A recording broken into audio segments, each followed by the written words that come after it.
Okay, so Luke chapter 7 breakdown part 2. Context does not suggest a strong, deliberate connection between the stories and the types of soils. However, it seems reasonable that Luke surrounded the parable of the sower with examples. At least these are examples of Jesus' interactions with a variety of type of people and their varied responses. Next is a section of events where Jesus calls his disciples to a deeper sacrificial faith, Luke 9 1 through 50. Then he starts his journey to Jerusalem and the cross. Okay, so my breakdown part 2.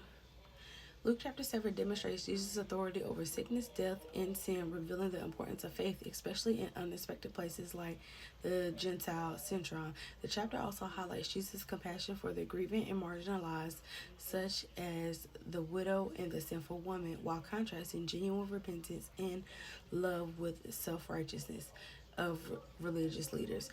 It concludes with Jesus' powerful testimony to John the Baptist, emphasizing that the poor have the gospel preached to them and affirming the arrival of the kingdom.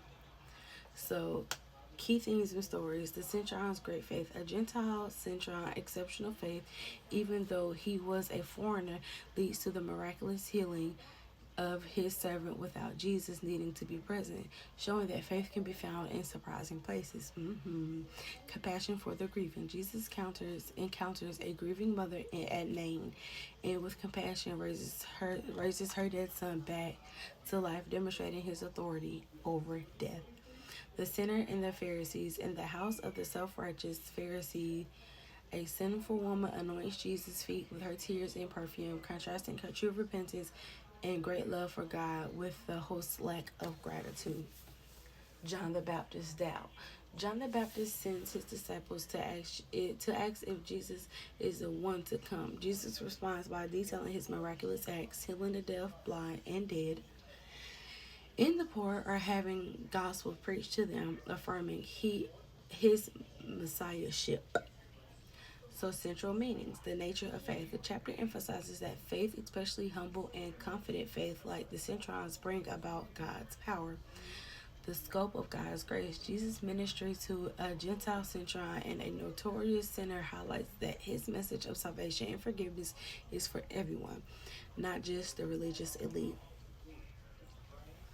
The necessity of repentance and love. The sinful woman's extravagant love for Jesus is a direct result of the great forgiveness she received, teaching that genuine love for God flows from recognizing the depth of one's sin and the magnitude of his mercy.